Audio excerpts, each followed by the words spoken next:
ఇది అక్కంపేటలో జరిగిన real horror story.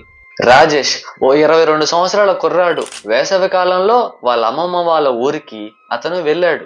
ఈ రాజేష్ అనే పర్సన్ కి స్మోకింగ్ హ్యాబిట్ ఉంది. తను నైట్ అన్నం తినేసిన తర్వాత వాళ్ళ అమ్మమ్మ వాళ్ళు చూస్తే ప్రాబ్లం అవుతుందని ఆ ఇంటి నుంచి చాలా దూరం నడుచుకుంటూ వచ్చాడు. జోబీలోంచి ఆ సిగరెట్ తీసి నోట్లో పెట్టుకున్న తర్వాత తనకు అర్థం అవుతుంది తను మ్యాచ్ బాక్స్ తెచ్చుకోవడం మర్చిపోయాడు.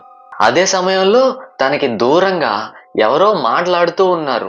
అక్కడ ఒక చిన్న వెలుగు కూడా తనకు కనిపిస్తుంది. సిగరెట్లు బీడీలు తాగుతూ ఉంటారేమో.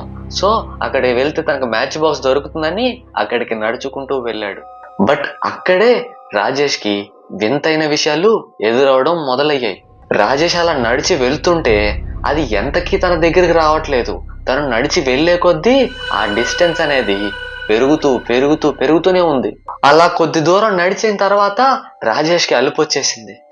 ఇంకెంత దూరం నడవాలరా అనుకుంటూ తల ఎత్తి చూస్తే అక్కడ ఎలాంటి మనుషులు లేరు, ఎలాంటి మాటలు వినిపించట్లేదు. తను ఆశ్చర్యంగా వెనక్కి తిరిగి చూస్తే తను ఎక్కడి నుంచి అయితే మొదలయ్యి వచ్చాటో ఇప్పుడు అక్కడే జనాభా ఉన్నట్టు అక్కడే ఆ లైట్ వెలుతురు తనకు కనిపించింది.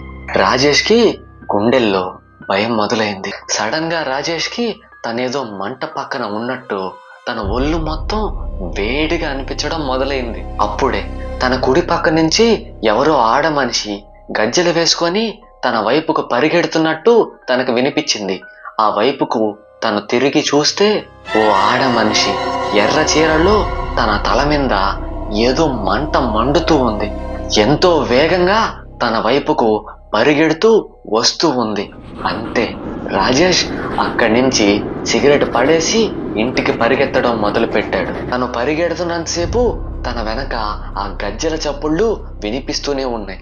తను అలా ఇంటికి పరిగెత్తుకుంటూ వెళ్ళిపోయి వాళ్ళ అమ్మమ్మ దగ్గర పడిపోయాడు. వాళ్ళ అమ్మమ్మకి జరిగిన విషయం మొత్తం చెప్పాడు. వాళ్ళ అమ్మమ్మ చెప్పిన విషయం ఏంటంటే, నువ్వు చూసింది ఆడ మనిషిని కాదు, అది ఓ కొరి విజయం. రాత్రిపూట ఇలాంటి పల్లెటూరుల్లో ఎక్కడంటే అక్కడ తిరగడం అంత మంచిది కాదు బాబు. నువ్వెంతో అదృష్టవంతుడివి, ఈరోజు నీ ప్రాణాలకి ఎటువంటి హాని జరగలేదు అని చెప్తుంది. ఇలాంటి మరిన్ని హారర్ స్టోరీస్ కోసం ఈ వీడియోకి లైక్ చేసి మన ఛానల్ని సబ్స్క్రైబ్ చేసుకోండి. మనం 40,000 సబ్స్క్రైబర్స్కి చాలా దగ్గరలో ఉన్నాం. ఇంకా ఎవరైనా సబ్స్క్రైబ్ చేసుకోకపోతే సబ్స్క్రైబ్ చేసుకోండి.